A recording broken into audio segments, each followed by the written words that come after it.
ਗੱਲਾਂ ਵਿੱਚੋਂ ਗੱਲ ਯਾਦ ਆ ਗਈ, ਜ਼ਿੰਦਗੀ 'ਚ ਕਦੀ ਪਾਨ ਨਹੀਂ ਸੀ ਖਾਧਾ।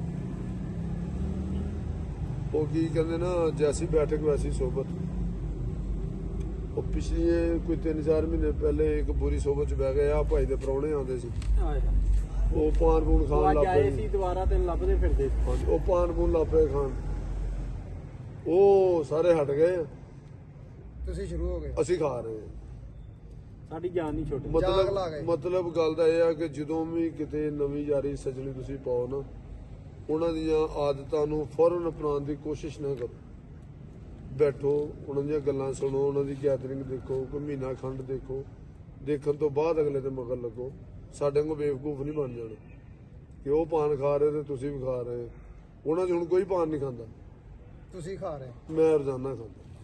ਜਾਗ ਲਾਤੀ ਉਹਨਾਂ ਨੇ ਸਾਡੇ ਤੇ ਨਾ ਇੱਕ ਐਪ, ਨਵਾਂ ਐਪ ਸਾਨੂੰ ਤੋਹਫਾ ਦੇ ਕੇ ਤੇ ਆਪ ਸੱਜੇ ਖੱਬੇ ਹੋ ਗਏ। ਅੱਲਾ ਖੈਰ ਕਰੇ। ਹੁਣ ਮਿਲ ਨਹੀਂ ਰਹੇ ਨਾ ਲੱਭ ਰਹੇ ਆ। ਨਹੀਂ ਜੇ ਅਸੀਂ ਫੋਨ ਕਰਨੇ ਸਾਡਾ ਫੋਨ ਨਹੀਂ ਚੁੱਕਦਾ। ਇਹ ਬੜੀ ਨਸੀਹਤ ਵਾਲੀ ਗੱਲ ਸੀ। ਸਪੈਸ਼ਲੀ ਜਿਹੜੇ ਸਾਡੇ ਨਾਜ਼ਰੀਨ ਸਾਨੂੰ ਦੇਖਦੇ ਆ, ਉਹਨਾਂ ਨੂੰ ਰਿਕੁਐਸਟ ਹੈ ਕਿ ਅਗਰ ਇਦਾਂ ਦੀਆਂ ਅੱਛੀਆਂ ਗੁਫ਼ਤਗੂ ਜਾਂ ਗੱਲਾਂ ਸੁਣਨੀਆਂ ਨੇ ਤੇ ਸਾਡੇ ਪੇਜ ਨੂੰ ਫੇਸਬੁੱਕ ਤੇ ਲਾਈਕ ਕਰੋ ਤੇ YouTube ਦੇ ਉੱਪਰ ਸਾਡਾ ਚੈਨਲ ਆ, ਉਹਨੂੰ ਤੁਸੀਂ ਸਬਸਕ੍ਰਾਈਬ ਕਰੋ ਔਰ ਆਪਣੀ ਜਿਹੜੀ ਰਾਏ ਦਾ ਇਜ਼ਹਾਰ ਲਾਜ਼ਮੀ ਕਰਿਆ।